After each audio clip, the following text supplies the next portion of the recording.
내용은 다 아시겠죠? 예, 등장인물은 첫째 누가 있습니까? 아브라함. 두 번째 아비멜렉. 그 다음에 사라. 실제 사라는 대화는 안 하지만 굉장히 중요한 역할을 하죠. 예, 나머지 이제 조연들. 아브라함과 아비멜렉, 그리고 사라, 그리고 조연들입니다. 그랄 왕, 그랄이라고 하면은 뭐 팔레스타인의 어느 그런 그 지역 부족의 왕이라고 보시면 되고 가나안 땅의 원 선주민이라고 보셔도 됩니다. 그랄 왕 아비멜렉이 아브라함의 아내 사라를 데려간 일로 하나님께서 꿈에 아비멜렉에게 나타나셔서 말씀하셨습니다.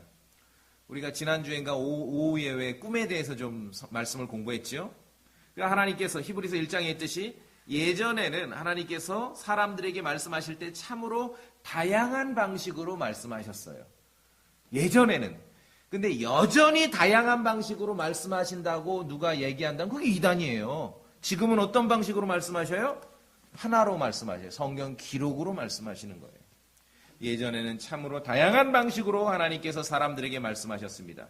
특별히 이제 아브라함부터 이렇게 쭉 이어져 내려오는 이스라엘 자손, 그러니까 유대인들의 그 혈통에 있는 사람들 아니고서 이제 그 바깥에 있는 뭐 이방인이라고 말할 수 있고 이교도라고 말할 수 있는 이방인이나 이교도들의 왕들을 상대하실 때는 이 꿈이 굉장히 효율적입니다. 오늘 이 아비멜렉에게도 꿈에서 지금 말씀하셨고 다니엘서에 보면은 뭐 느부갓네살이라든지 그렇죠? 이 이방인 이교도들의 왕에게는 하나님께서 꿈을 통해 말씀하실 때 그 방법이 매우 효과적이었음을 알 수 있습니다.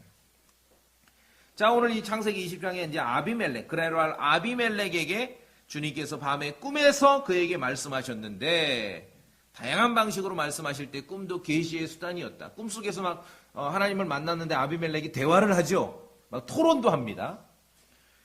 꿈을 통한 성경 기록에서 꿈을 통한 계시의 첫 번째 사건이 바로 오늘 이것입니다. 이 이전에는 없었어요. 그러니까 꿈을 통한 계시의 첫 번째 사건이 그랄 왕 아비멜렉을 주님께서 이렇게 대하시는 내용. 그걸 봐서 꿈을 통한 예전 방식이라 할지라도 꿈을 통해서 계시하는 방식은 굉장히 좀 특이하고 제한적이라는 걸 우리가 여기서 발견할 수 있는 것입니다. 하나님과의 직접적인 관계를 갖지 못하고 이제 아브라함과는 다르지 않습니까? 아비멜렉은 똑같이 뭐 아시이긴 하지만 아브라함과 아비멜렉은 전혀 다릅니다. 하나님과의 직접적 어떤 관계나 소통을 하지 않고 또 이런 주님으로부터의 직접적인 어떤 계시를 갖지 못한 그랄랑 아비멜렉에게 하나님께서 꿈을 통해 경고를 하십니다. 경고를 하셔. 어떤 경고를 하십니까? 3절에 보니까 밤에 하나님께서 꿈에 아비멜렉에게 뭐라 그러셔요? 네가 데려온 여인은 다른 남자의 아내다. 넌 그래서 죽었다 오늘. 그렇죠? 근데 예쁜 말로 기록되어 있는 거죠. 말하자면 너 오늘 죽었어. 네가 감히 남의 여자를 데려와? 그 뜻이죠. 그런데 꿈에서 하나님의 경고를 아비멜렉이 들었는데 참으로 당당합니다. 보셨죠? 참으로 당당합니다. 4절에 보면 다시 보면은 주여 뭐라 그러니까 아비멜렉이 주께서 의로운 민족도 죽이려 하시나이까? 의로운 민족도 죽이려. 내가 당당하다 이 뜻이죠. 사라에게 아직 손댄 적도 없고 뿐만 아니라 논리가 분명합니다. 아브라함이 분명히 이 여인이 자기 누이라고 말했습니다. 그 여인에게도 확인해 보니 아브라함은 자기 오라비라고 말했습니다. 그런 속에서 어떤 부정함이나 불법이나 강압이 없었다는 거죠. 그러니까 아비멜렉은 남의 아내를 취한 것이 아니라 어떤 정상적인 그런 관계 속에서 충분하게 토론을 하고 할만하니까 뭐 왕이 뭐 고대 왕이 이 정도도 못하겠습니까? 할만하니까 그 여인을 사라를 데리고 온 것이에요. 그래서 참으로 아비멜렉은 당당합니다. 주여 주께서 의로운 민족도 죽이려 하시나이까? 왜 꿈속에 하나님의 경고를 듣고도 이렇게 당당할 수 있었던가? 그것은 그가 뭐라고 고백합니까? 5절에 순전한 마음으로 했다. 5절에 보십시오. 아비멜렉의 고백입니다. 아브라함이 그녀는 내 누이라 했고 또 그녀도 내 오라비라 하였사오니 5절에 나는 순전한 마음과 무죄한 손으로 일을 행하였나이다. 이게 중요해요. 그러니까 하나님께서는 인간의 행위의 결과도 물론 보십니다. 그런데 하나님께서는 결과, 껍데기만 보시는 게 아니라 무엇도 보십니까? 그 마음의 동기와 그 과정도 보시는 것이에요. 그러니까 아비멜렉은 자기가 순전한 마음으로 이 일을 했기에 당당할 수 있었던 것이에요. 이게 아브라함의 발언이 아니라 지금 아비멜렉의 발언입니다. 순전한 마음이라는 것은요, 그 사라를 데려오는 데 있어서 어떤 부정한 마음이 없었다는 것이에요. 사라를 데려오는 데 있어서 어떤 그늘진 마음이 없었다는 것이에요. 순전한 마음인 거예요. 그렇죠? 뭐 법적으로 어찌했는지 모르지만 도덕적으로, 인간적으로 전혀 부정한 것이 없었다는 거죠. 적어도 아비멜렉이 아브라함의 아내 사라를 데려온 일에 대해서는 순전한 마음, 킹제임스 성경에 인티그리티 이런 단어를 쓰고 있는데, 이 뭐냐면 아비멜렉이 아브라함의 아내인지도 몰랐죠. 사라를 자기 궁으로 데려오는 그 사건, 그 일에 있어서는 아비멜렉에 있어서는 도덕적으로 고결했다는 것입니다. 흠이 없었다는 얘기예요. 그러니까 자신이 주장합니다. 나는 순전한 마음으로 행한 것입니다. 도덕적으로 고결했습니다. 양심의 어긋남이 없었다는 얘기예요. 그런데 이 일을 사실은 하나님께서도 확인해 주십니다. 6절에 보니까 하나님께서 꿈에 그에게 이르시되 또 오셔서 말씀하십니다. 참으로 내가 순전한 마음으로 이 일을 행한 줄을 내가 아노라. 아비멜렉이 아브라함의 누이로 확인된 사라를 자기가 데리고 온 일에 대해서, 그 사건에 있어서 도덕적으로 흠이 없었다는 얘기입니다. 순전한 마음. 당당하게 주장하죠. 꿈에서. 그랬더니 주님께서도 아비멜렉의 말이 진실임을 확인해 주신 것이에요. 내가 순전한 마음으로 이 일을 행한 줄 내가 안다. 내가 안다. 그래서 내가 너에게 경고하는 것은 죄를 짓지 않도록 막으려고 경고하는 거다. 하나님께서 이교도 왕 아비멜렉에게조차 순전한 마음이 있었음을 아셨고 확인해 주셨습니다. 말하자면은 아브라함과 어느 정도 어떤 신앙적인 교류를 하고 그런 사람인지 모르겠지만 어쨌든 그랄 왕, 어떤 이교도 왕 아닙니까? 아비멜렉이 이 순간에 남의 아내를 강제로 빼앗으면 안 된다라는 그런 도덕적 기준을 가지고 있었다는 것이에요. 그런 윤리적 기준을 가지고 있었다는 것이에요. 아비멜렉을 알고 있었던 거예요. 그것이 순전한 마음이었다는 것이. 그 제한적인 사건을 행함에 있어서 그의 마음이 순전한 마음이고, 그러니까 어떤 윤리적으로 도덕적으로 흠결이 없고 무죄한 손으로 그 일을 행했음을 주님께서도 확인하셨습니다. 자, 우리가 여기서 이제 이건 아주 수백 년, 수천 년 전의 사건이지만도 이 일을 통해 우리가 믿는 자들이 좀 아주 실제적인 교훈을 얻어야 됩니다. 오늘날 그리스도의 복음을 믿고 살아가는 성도들도 삶을 살면서 우리의 어떤 삶이, 구체적인 행동들이 순전한 마음으로 이루어져야 되고 순전한 마음으로 행함이 드러나야 한다는 것입니다. 이게 중요해요. 결과만 가지고 이거 하나님의 영광을 위해서 했다. 하나님께 영광 돌립니다. 믿음으로 내가 했습니다. 그 결과만 가지고 하는 게 중요한 게 아니라 그 마음의 동기에 있어서, 과정에 있어서 순전한 마음이죠. 어떤 윤리적으로 도덕적으로 흠결이 없어야 된다는 얘기죠. 무슨 말씀이냐면 하나님을 잘 알지 못하는 사람이라도 오늘 이 아브라함과 아비멜렉을 우리가 예를 들어 아브라함을 그냥 믿는 자로 우리가 여기고 아비멜렉을 믿지 않는 자로 한번 여겨봅시다. 하나님을 잘 알지 못하는 사람이라도 공통적으로 갖출 수 있는 수준의 그런 순전한 마음과 양심은 반드시 갖춰야 된다는 것이에요. 이게 오늘날 이 크리스천들에게 정말 당면 과제라는 것입니다. 그러니까 인간 일반, 이 땅에 그냥 숨쉬고 살아가는 사람이라면은 갖출 수 있는 그런 어떤 기본적 소양과 도덕적 기준이 있죠. 그렇죠? 뭐 인간은 다 타락하지 않았습니까? 죽으면 지옥 가고 다 마귀 자식. 맞아요, 맞아. 그러나 착각하지 마시라고요. 이 땅에 살아가는 인간이라면은 일반적으로 공통적으로 갖출 수 있는 그러한 어떤 마음이 있어요, 사실은. 그걸 무시하면 안 돼요. 왜 그러냐 하면은 이제 가끔 이렇게 지난주도 여행을 하고 좋은 경치나 좋은 광경을 보면은 그 이제 중국의 막 아름다운 광경, 도시 뭐 이런 걸 막 밤에 가요. 굉장히 아름다워 감탄이에요. 우리 민족이 이제 감탄사는 별로 안 나오지만 참 매력적이고 멋지다라는 걸 어떻게 표현하면 막 사진 찍는 걸 표현하잖아요. 그렇죠?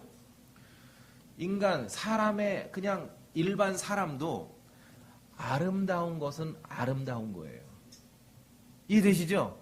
가끔 가보면은 물론 좀 특이한 사람들도 있어요. 유명하다는 어디 미술 전시회를 가보는데 다 돌고 나왔는데 막 현기증이 나더라고. 막 눈알이 도는 것 같아. 그런 경우도 물론 있어요. 아름다움이 공유되지 않는 경우도 있어요.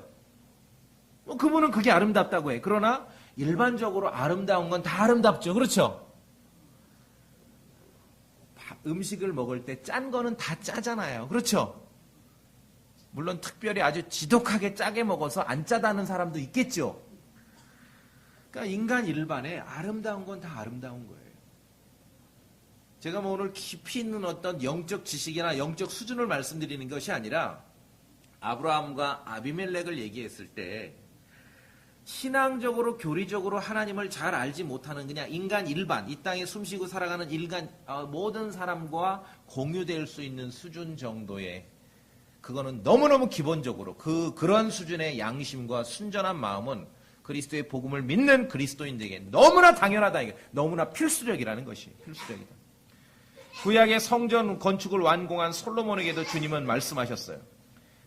네 아비 다윗이 순전한 마음으로 곧바르게 살았던 것처럼 너도 그렇게 살아라 그랬습니다.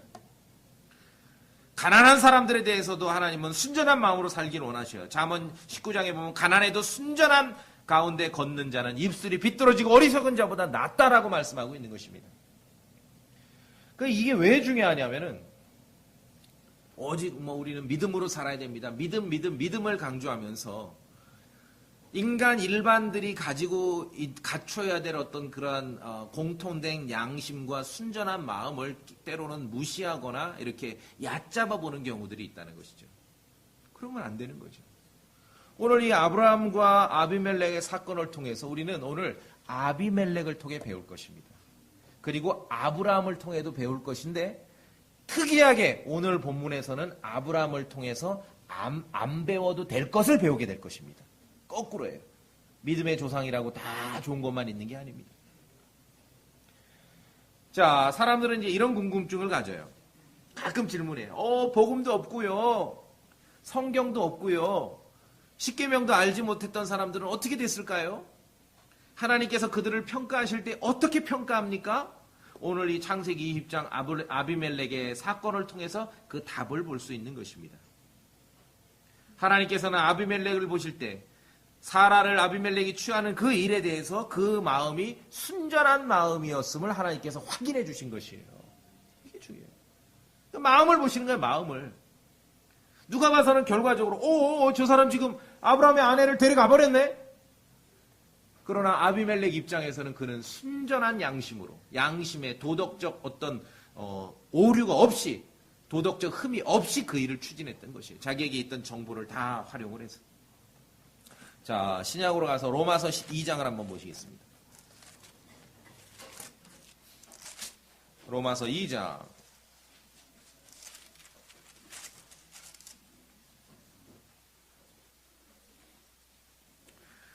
제가 13절을 읽으면은 우리 성도님들이 로마서 2장 14절, 15절을 저와 같이 읽어보겠습니다. 제가 먼저 2장 13절을 읽겠습니다.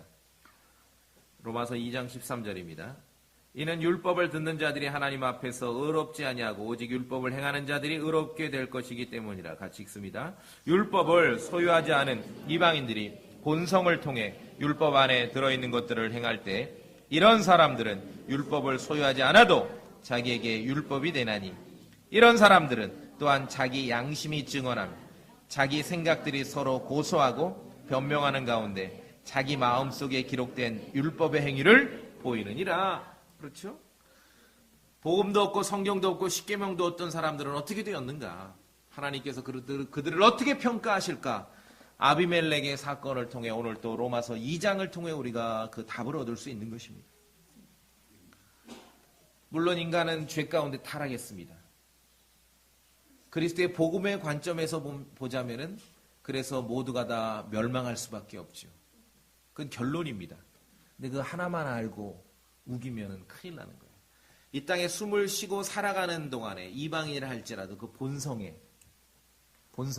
그게 무슨 뭐 생명을 얻을 만한 좋은 것이고 구원을 얻을 만한 좋은 것이고 그것이 아니라 사람이기 때문에 죄 가운데 타락은 했지만 인간의 존재 자체는 누구로부터 시작된 겁니까? 누가 만드신 거예요? 하나님께서 만드셨죠. 그렇기 때문에 사람이기 때문에 이 땅에 숨을 쉬고 가는 그 사람으로서 그 본성 가운데 제가 말씀드린 대로 아름다운 것은 다 아름다워요.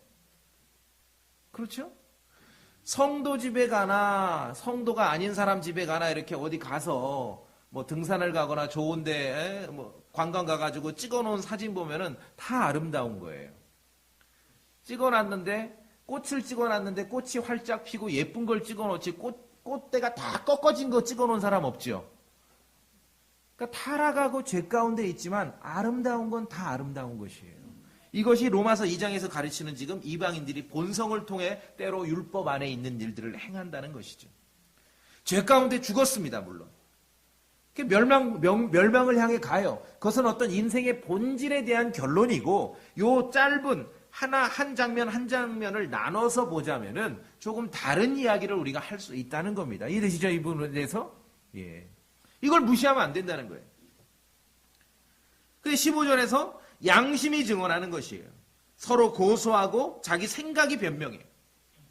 아비멜렉이 물론 오늘 사라를 데려온 이 사건은 아비멜렉 스스로 또 하나님께서도 증언하시듯이 양심의 어긋남이 없이 행동했습니다. 그런데 만약에 아비멜렉이 사라가 아브라함의 아내인 줄 알았다 하더라도 로마서 2장을 방금 읽은 말씀을 적용해 보자면 아비멜렉이 그냥 일사천리로 하지 않았을 거예요. 고민했겠죠. 야, 이거 아브라함의 남의 아내라는데 어떡할까 고민했고. 그래도 뭐 그렇죠? 양심이 증언하고 서로 생각이 이렇게 고소를 하는 것이에요. 그러니까 자칫 잘못하면은 어떤 생명, 영원한 생명과 죽음과 어떤 그 죽음의 멸망, 지옥에 대한 관점으로 이 땅의 모든 숨쉬고 살아가는 그냥 한 장면을 모두 그걸로 설명해 버리면은요, 할 말이 없어. 인생을 어떤 이야기할 것이 없는 거예요. 순전한 마음으로 했으면 뭐래? 그러는 거야. 아이고, 그럼 뭐래? 죽어서 지옥 갈 텐데. 그럼 끝나버리는 거야. 그렇죠? 이 관점이 달라야 된다는 거예요. 하나만 가지고 우리가 우길 필요는 없다는 것입니다. 복음도 없고 성경도 없고 십계명도 없던 사람들에 대해서도 주님은 살펴보신 것이에요. 아비멜렉의 이 사건에 대해서 주님은 아비멜렉의 마음을 살펴보신 것이에요. 그래서 네가 사라를 데려왔는데 사라라는 여성을 이 일에 대해서 너는 순전한 마음으로 했어. 아브라함 하나님께서도 그의 마음을 입증해 주신 것이에요. 지금 여기 삶과 죽음, 멸망과 지옥 얘기를 하자는 게 아니지 않습니까? 그렇죠?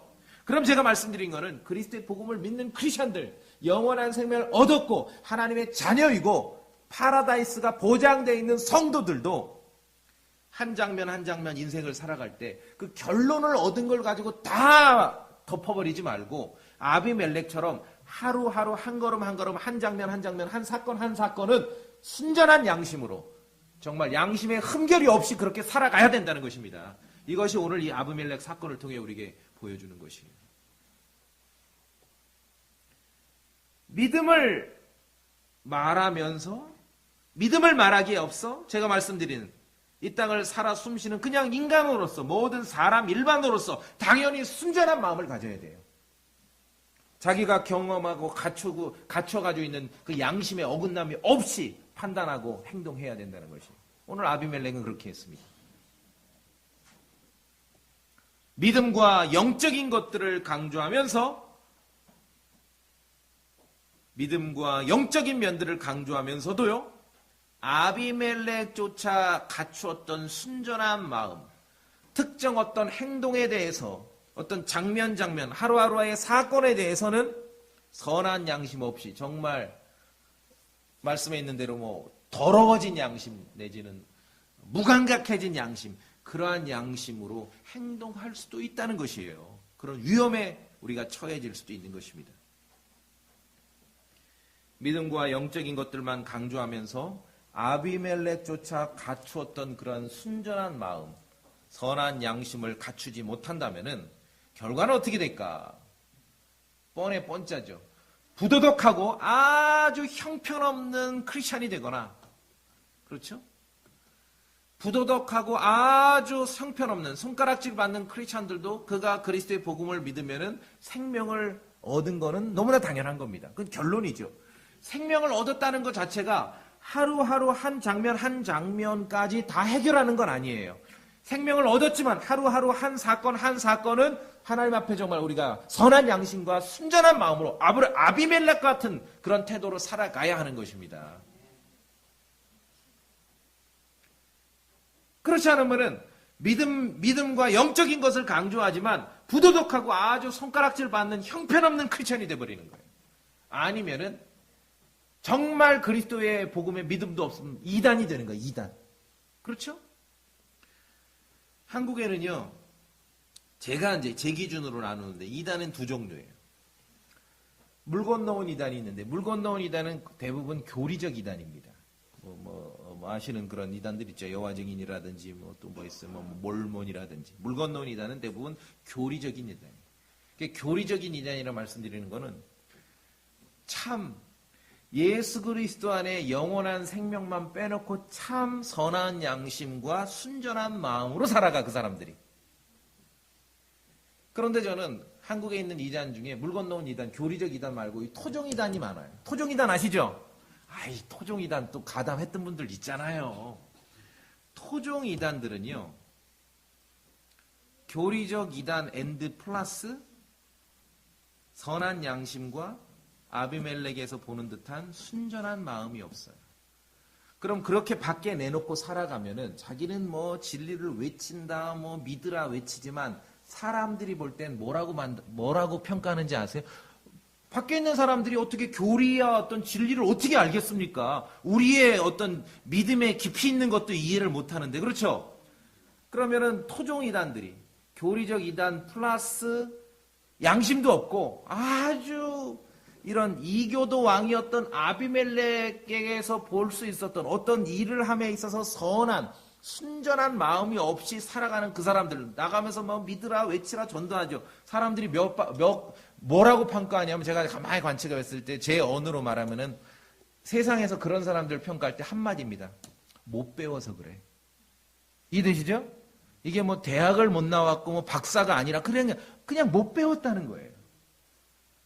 그럼 우리가 이제 우리 것으로 우리가 교훈을 얻으려면은, 자, 우리가 이제 소망 침례교를 이룹니다. 우리가 합의해서 모이는 것은 지금 하나님의 말씀 킹제임스 성경과 그 킹제임스 성경을 기초로 하는 진리의 질, 교리적인 그 합의 때문에 여러분이 교회에 오신 거죠. 저랑 말 섞어보고 인간이 어떤지 6개월 관찰해보고 그렇게 오신 분 없어요. 그렇죠? 킹제임스 성경과 교리적인 일치 때문에 교회로 온 거예요.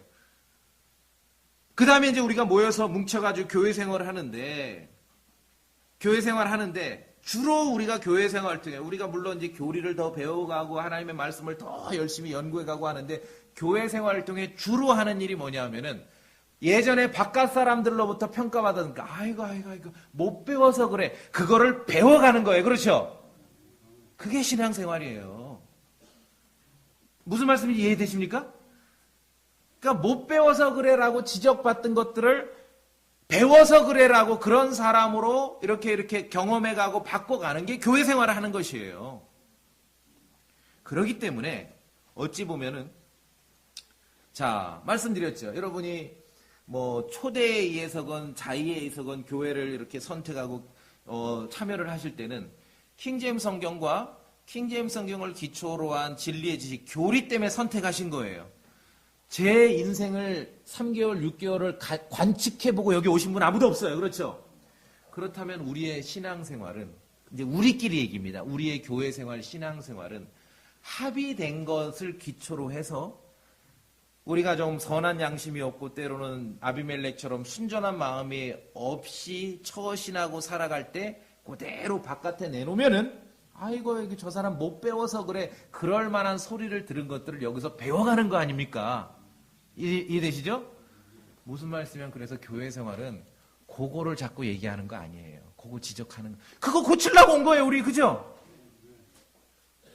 이해되세요? 밖에 내놓으면은 저 사람 못 배워서 그래 라고 할 만한 것들을 여기서 말씀 안에서 교회 생활을 통해 고치려고 우리가 신앙생활 하는 것이에요. 근데 그걸 자꾸 얘기하면 안 돼요. 무슨 말씀 아시겠죠? 예를 들어 목사 오늘 설교하시는데 이거는 좀 교리적으로 우리가 그동안 공유하던 거 나누던 거와는 다르네요. 이거 문제 있는 거 아닙니까? 그게 봤을 때 형제님 내가 확인해보니까 미안합니다. 내가 여행을 길게 해서 잠을 잘 못 자서 헷갈려서 그랬는데 그 다시 교리를 바로잡는 건 즉각 하는 거죠. 그러니까 이 아비멜렉과 아브라함의 이 사건을 통해 좀 실제적으로 좀 우리가 어떤 영적인 교훈을 얻었으면 좋겠다는. 그렇죠? 저도 마찬가지예요. 내가 신앙생활 여러분과 함께 교회 생활을 하면서 그래도 스스로 감지는 잘 못하지만 그래도 시간이 길어짐으로 말미암아 조금은 그래도 영적으로 성장해 가는구나를 언제 느끼냐면은 사실은 교리 공부는요 마음만 먹으면은 뭐 몇 날 며칠을 뚜닥 해치울 수 있어요. 그런데 그 오랜 시간을 통해서 뭐 어떻게 느끼냐면 밖에 있는 사람 예전에도 알고 지금도 알고 그런 사람들 예전에는 날 보고 저도 그런 소리 듣고 못 배워서 그래 그 소리를 하던 그 삶의 영역에 이제는 배운 것처럼 평가해 주는 걸 봤을 때 내가 그만큼 신앙이 자랐구나. 이해되십니까? 우리가 교회 생활하는 건 그것이에요. 서로 합의가 된 것은 킹제임스 성경과 이 킹제임스 성경으로 기초된 교리죠. 저와도 그렇고 여러분 스스로도 그렇고 어떤 인간이고 어떤 삶의 특색이 있는지를 분석하고 관측해서 교회를 이룬 사람 아무도 없습니다. 그럼 그런 좀 때로는 어긋나고 말씀드렸듯이 밖에 내놓으면은 손가락질을 받고 비난받고 못 배워서 그래 그럴 만한 소리 들을 만한 것들을 우리가 주님 안에 모여서 일치된 신앙의 공통점을 기초로 해서 서로 성숙해가고 바뀌어가고 변화시켜가는 이게 교회 생활이고 신앙생활인 것이에요. 그러니 예배당에 함께 모이면은 뭐라고 말할 게 없어 서로. 그렇죠? 뭐 킹제임스 성경에 대한 믿음이 어긋났다라든지 뭐 교리가 잘못됐다 이건 좀 우리가 얘기할 수 있지만 나머지는 목사님 조용히 좀 맞는데 그거 고치려고 우리가 교회 생활하는 거거든요. 뭐라고 지적하고 비난할 게 없는 거예요. 그거 바로잡으려고 하는 것이기 때문에.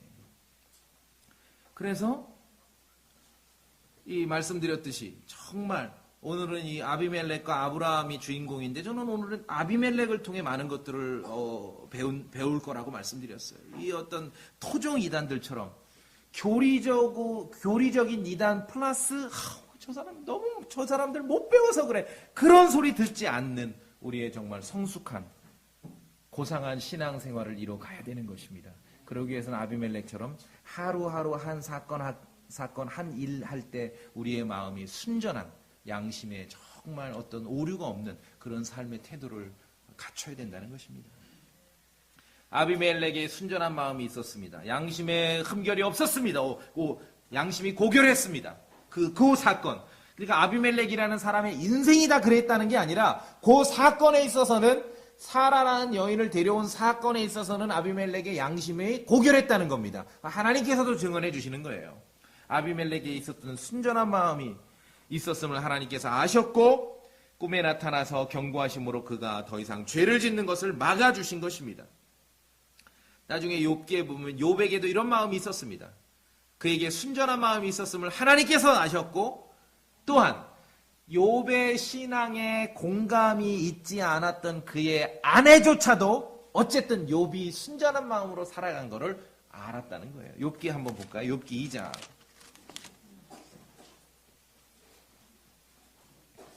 욥기 2장.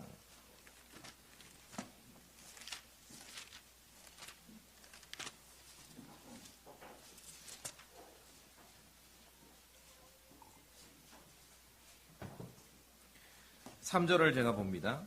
2장 3절. 주께서 사탄에게 이르시되 내가 내 종 욥을 깊이 살펴보았느냐. 그와 같이 완전하고 곧바르며 하나님을 두려워하고 악을 멀리하는 자가 땅에 없느니라. 내가 나를 움직여 그를 치게 하고 까닭없이 그를 멸하게 하려 하였으되 그가 여전히 자기의 순전함을 굳게 지키고 있도다 하시매. 이것은 욥에 대한 하나님의 평가고요. 그 다음에 이 아래 9절을 봅시다. 그의 신앙에 어쩌면 그의 믿음 생활에 공감이 없었던 아내는 어떻게 평가했는가. 욥기 2장 9절입니다. 시작. 이에 그의 아내가 그에게 이르되 당신이 아직도 당신의 순전함을 지키느냐. 하나님을 저주하고 죽으라 하되. 야, 뭐 대단하죠. 아무리 힘들어도 욥의 아내와 같은 아내는 없는 것 같아. 지금은 신앙과 그의 인생에 대해서 하나님을 섬기는 믿음에 대해서는 공감하지 않았지만 그 아내조차도 자기 남편이 마음의 순전함으로 살아가는 것은 알고 있었다는 거죠. 흠잡을 없었다. 이런 우리가 성도가 그리스도의 믿음을 복음을 믿는 성도가 욥에게 보이는 이런 순전한 마음과 아비멜렉이 보였던 순전한 마음, 어떤 양심의 고결함을 가지고 살아갈 때 사람들 속에서 어떻게 보여지고 평가되는가. 신약 성경 디도서에서 나오는데도요. 뭐라 하냐면 좀 특이한 사람, 특이한 인생을 살아가는 것으로 보이는 거예요. 여러분 주변의 친구들이 얘는 좀 특이해. 얘는 좀 특별한 인생을 살아. 그렇죠? peculiar people이라는 거예요. 아주 특별한 백성이다. 특이한, 얘는 좀 독특해. 얘가 살아가는 방식은 좀 독특해. 그러한 평가를 우리가 받게 된다는 것입니다. 그래서 성도가 선한 양심, 마음의 순전함을 갖는 것은 매우 중요합니다. 하나님 앞에서도 중요하고 사람 앞에서도 중요합니다. 사도 바울은 하나님 앞에서뿐만 아니라 사람을 향해서도 이러한 선한 양심을 갖추기 위해서 늘 힘쓴다라고 사도행전 24장에서 고백하고 있습니다. 순전한 마음과 선한 양심이 없는 것을, 때로는 이교도 왕 아비멜렉과 같은 순전한 마음과 양심의 고결함이 없는 것을 감추기 위해서 과도하게 믿음으로 포장하고 그렇게 하면 안 된다는 것이죠. 그것은 결론이고 본질이고, 그렇죠? 우리의 존재 자체이고, 그러나 하루하루 한 날 한 날 한 사건 행할 때 우리는 늘 순전한 마음과 선한 양심을 가지고 해야 된다는 것입니다. 때로는 세상 사람들에 대한 열등감이나 믿지 않는 친구들에 대한 열등감, 혹은 믿지 않는 친구들에 대한 분노의 감정을 믿음으로 포장하면서 그들의 선한 양심과 순전한 마음에 대해서 무시하면 안 돼요. 이런 일이 빈번히 일어나요. 존재 자체를 제가 그렇게 해서 구원에 이른다든지 그렇게 해도 생명을 얻는다, 그런 게 아니라 하나의 사건과 한 번의 그 일들에 대해서는 달리 평가할 수 있잖아요. 말씀드렸듯이 아름다운 건 다 아름다워요. 일반적으로 봐서. 그럼 아비멜렉의 이 사건에 대해서는 하나님께서도 순전한 마음이라고 증언해 주시죠. 그런데 만약에 이것이 세상의 친구들에 대한, 동료들에 대한 열등감이나 세상 사람들에 대한 분노의 감정으로 과도하게 내가 갖춰져 있는 믿음으로만 평가해서 포장하게 되면 어떻게 되냐. 순전한 마음으로 하면 뭐래? 죽으면 지옥 갈 사람. 이러면 아무것도 못 배우는 거예요. 그러면은 그러한 크리스찬이 예배당에서는 분간이 안 되지만 밖에 나가면 늘 무슨 소리 듣는 거예요? 저 사람 못 배워서 그래. 이 소리 듣게 되는 것이에요. 세상 사람들은 믿는 신자들의 깊이 있는 믿음의 세계를 이해하지 못합니다. 그들이 바라보는 것은 그저 어떻게 양심적으로 살아가는가, 어떻게 정직하게 살아가는가, 어떻게 순전한 마음으로 살아가는가, 그 한 가지밖에 볼 수 없는 것입니다. 자, 신약으로 와서 베드로전서 3장. 베드로전서 3장.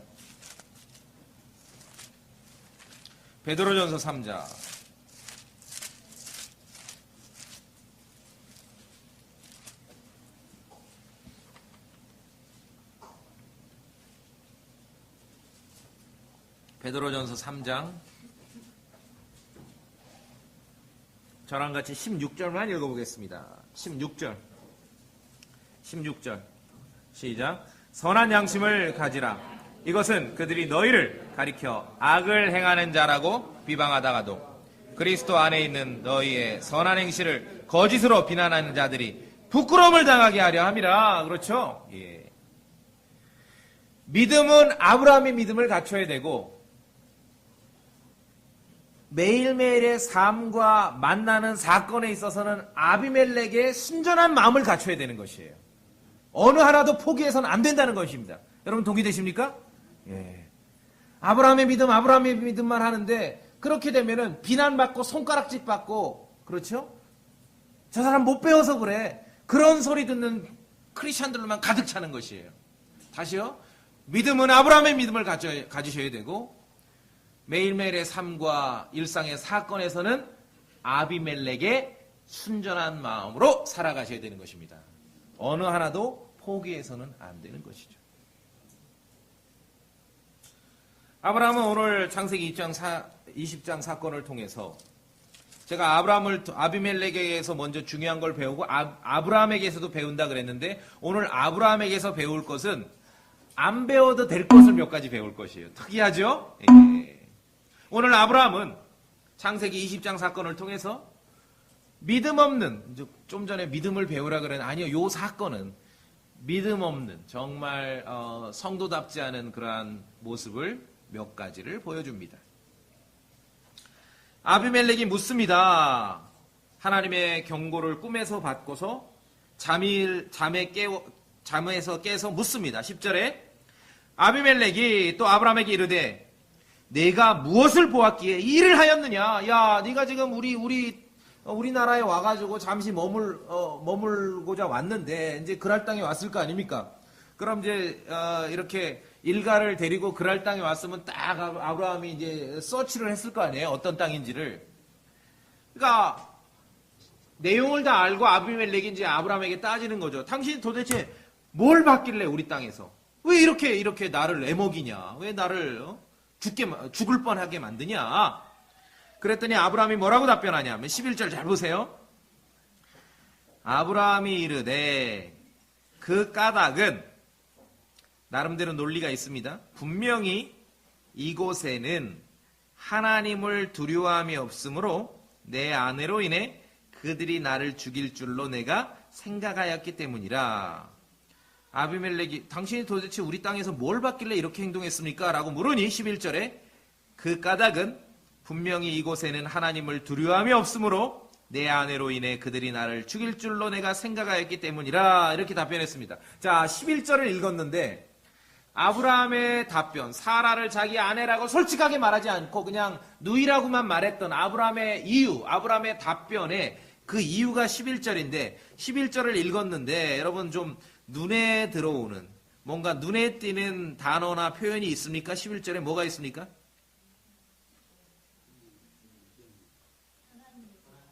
하나님을 두려워함이 없었다. 또 그거 하나요? 나를 죽일 거. 아, 예, 맞습니다. 또 내가 생각하였기 때문에 또 없어요?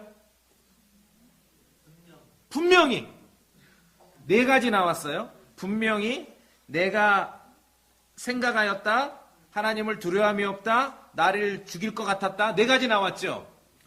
성경을 짧은 본문을 읽고 그렇게 강조점을 찾고 눈에 띄는 것을 여러분이 다시 한번 확인한다면은 그게 진리에 굳건하게 서시는 거예요. 제가 할 설교를 여러분이 이미 다 하신 겁니다. 제일 먼저 볼 것은 내가 생각했습니다. 그렇죠?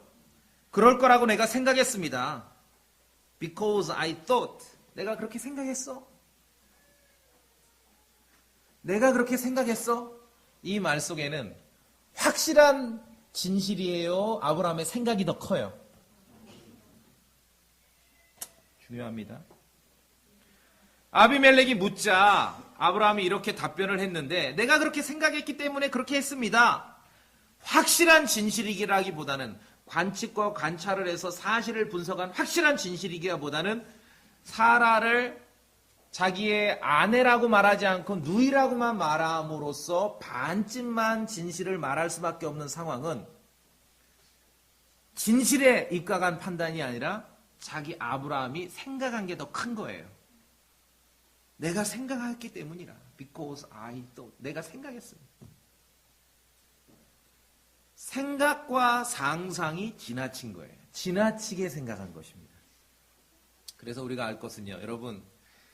여러분이 다른 사람에 대해서나 다른 크리스찬들에 대해서 부정적이고 나쁘게 생각하는 것 대부분은 진실이 아닙니다. 우리가 인간관계를 그렇게 맺어가야 됩니다. 얼굴 보고 대화하고 사귈 때가 아니라 얼굴 보고 대화하지 않을 때 여러분 다른 사람들에 대해서 생각하는 거 있잖아요. 그것은 다 버리세요. 진실이 아닙니다.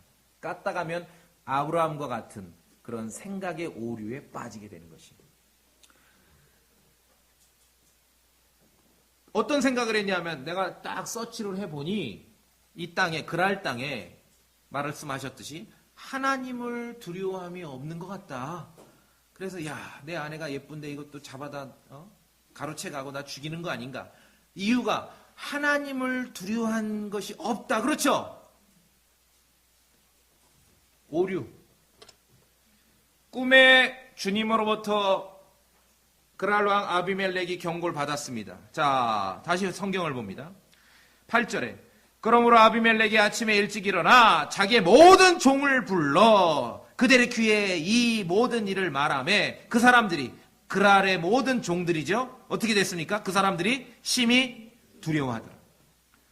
이교도 왕이 꿈에서 있었던 일을 믿지 않는 종들을 불러놓고 얘기했는데 아우 폐하 그건 좀 지난밤에 과음하신 줄 아옵니다. 그게 아니라 모두가 어떻게 했습니까? 다 두려워한 것이에요. 하나님의 말씀을 받은 거죠.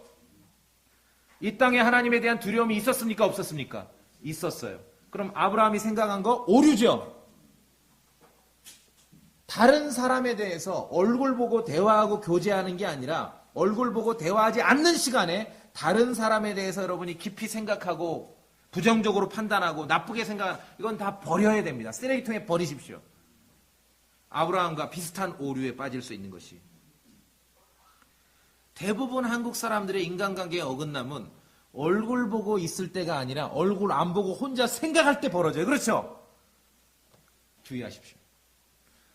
아브라함은 이 땅에 하나님에 대한 두려움이 없는 줄 알았는데 아비멜렉이 꿈에 경고받은 것을 신하들에게 얘기했는데 그 신하들도 다 두려워해버린 거예요. 자기들이 직접 하나님의 경고를 받은 것처럼.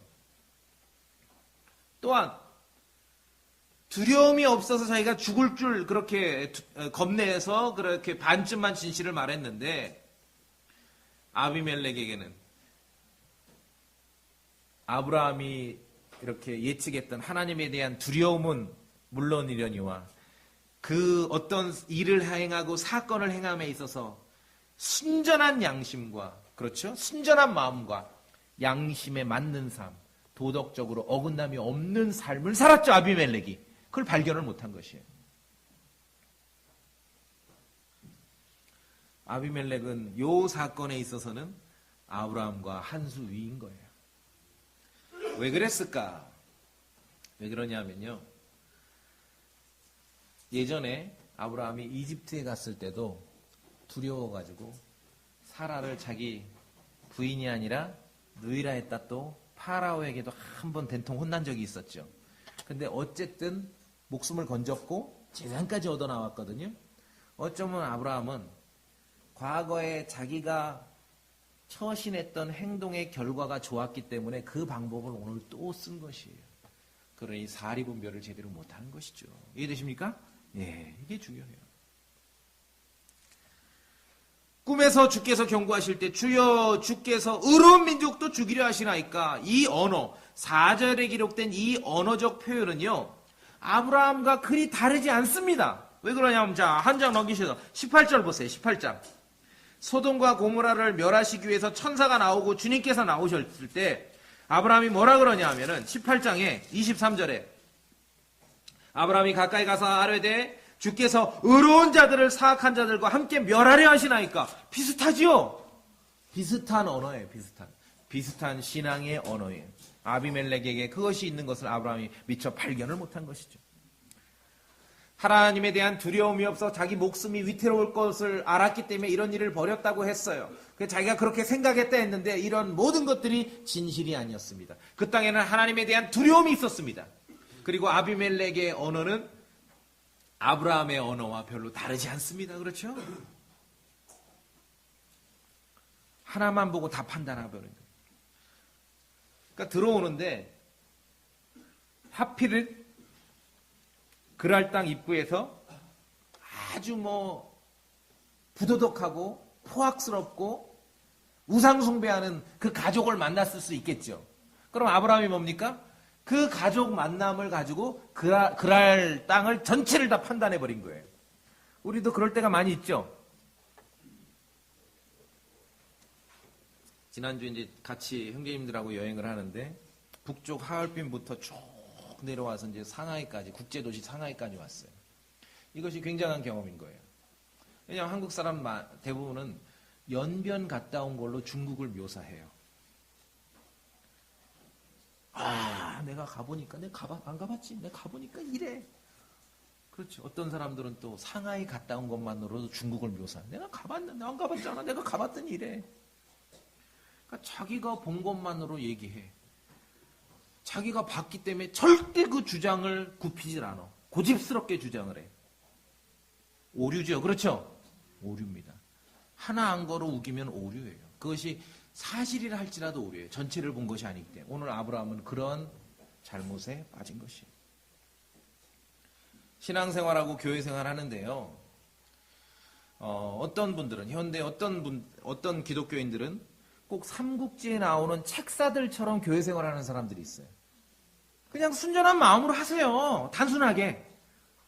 책사들처럼 교회생활 하지 마세요. 머리를 쓰고 계획을 하고 이 사람이 왜 이런 말을 할까? 이렇게 왜 행동? 그렇게 하지 마세요. 여러분이 그리스도를 알아가는데 대단히 방해를 받습니다. 아시겠죠? 단순하게 하셔야 됩니다. 단순하게. 지레짐작하지 마세요. 사실을 근거로 냉철하게 판단하셔야 됩니다. 아브라함은 자기가, 그러니까 중국을 갔다 온 것 치면 연변만 갔다 온 거로 지금 중국을 묘사하는 거야. 논문을 쓰는 거예요. 그래서 이런 판단을 해버린 거예요. 너무나 단정적인 언어를 쓰잖아요. 분명히, 그렇죠. 하나만 안 사람들은 늘 언어가 단정적입니다. 두 개를 본 사람들은요, 단정적인 언어를 쓰질 않습니다. 하나만 본 사람들은 언어가 단정적이에요. 내가 분명히 그렇게 생각을 했다. 말씀드렸듯이 주님을 신뢰하기보다 자신의 이전의 경험을 신뢰했을 것입니다. 창세기 12장에서 이집트 갔었을 때 한번 성공했던 방법이거든요. 내 누이라고 해가지고 우리가 잘 될 거다. 재산도 얻고 그러죠. 주님께서 관여하지 않으셨다면 이집트에서도 한번 정말 큰 일을 치렀을 텐데 어쨌든 결과적으로 자신의 꾀를 통해서 성공한 결과를 얻은 것이 어쩌면 아브라함에게 오늘도 그와 같은 방법을 하게 했는지를 모르겠습니다. 주님을 신뢰하기보다는 자신의 그 경험, 그러니까 우리 신앙에 있어서도요, 과거에 좋은 결과를 만들어낸 좋은 경험들이 있으시죠, 다. 그렇다고 그거를 붙잡고 그것을 표준으로 삼아가면은요, 그거는 위태롭습니다. 지난 일은 그냥 주님 땡큐하고 끝내세요. 아시겠죠? 예. 그걸 막 울고 먹지 마시고. 기뻐하고 기억하고 감격스러운 일이 있으면 주님 땡큐하고 끝내세요. 그리고 앞으로 나아가셔야 되는 것이에요.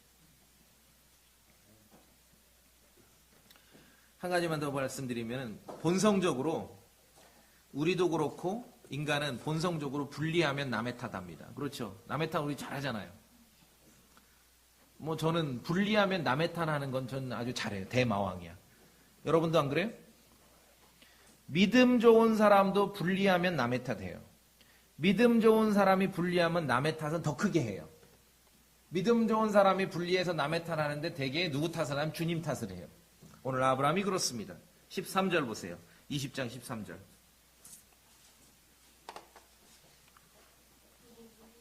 뭐라 그러냐면 하나님께서 나로 하여금 내 아버지 집을 떠나 떠돌아다니게 하실 때 내가 지금 이렇게 방랑길에 나섰는데 그러죠?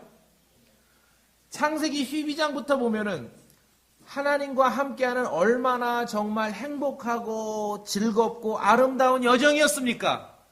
그런데 오늘 분리하니까 아비멜렉에게 얘기할 때 13절에 아브라함의 언어는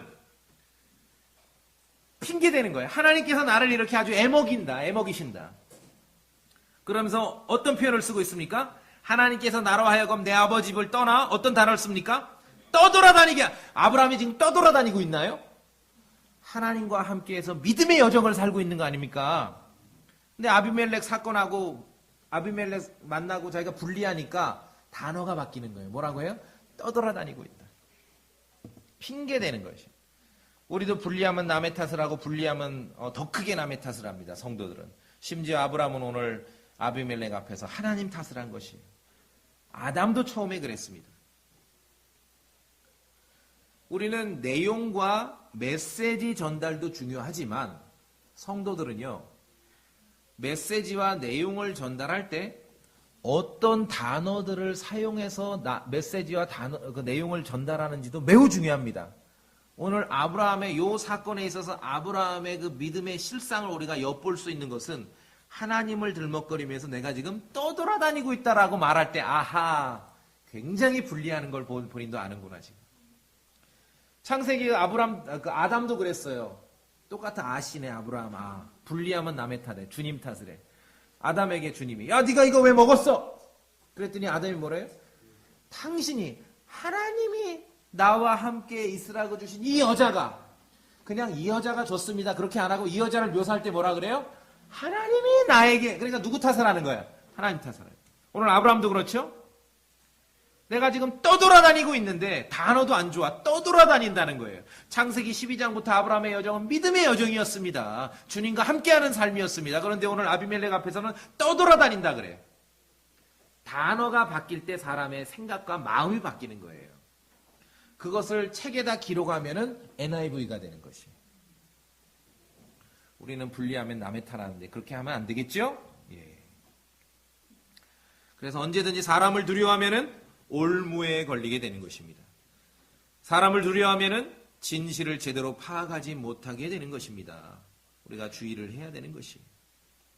오늘 이 사건은 죄라는 것은 하나님 앞에서의 문제뿐만 아니라 사람과의 문제도 연결됨을 우리가 여기서 발견하게 되는 것입니다. 오히려 하나님께서는 꿈속에 아비멜렉에게 나타나셔서 6절에 보니까 아비멜렉을 막아서 하나님께 죄를 짓지 아니하게 하는 거다라고 오히려 아비멜렉의 요 단순한 요 짧은 사건에 있어서는 하나님께서 아비멜렉 편을 들어주시는 것을 우리가 발견하게 되는 것입니다. 그래서 말씀드렸듯이 믿음은 아브라함의 믿음에 우리가 따라가야 되고, 그러나 하루하루 한날 한날 하나의 사건 하나를 살아갈 때는 어떻게? 아비멜렉 같은 순전한 마음으로 살아가야 되는 것입니다. 이 구분을 아시겠죠? 예. 하나님의 말씀이 우리 마음속에 어떻게 열매 맺는지를 여러분 잘 기억하실 필요가 있습니다. 마지막으로 제가 누가복음 8장 15절을 읽겠습니다. 그러나 좋은 땅에 있는 것은 말씀을 듣고 정직하고 선한 마음 속에 그것을 간직하여 인내로 열매를 내는 자들이니라. 하나님의 말씀이 결실을 얻기 위해서 사람 일반이 마땅히 갖춰야 될 그런 마음이 있음을 여러분 오늘 기억하시기 바랍니다. 그것을 무시하면 안 된다는 것입니다.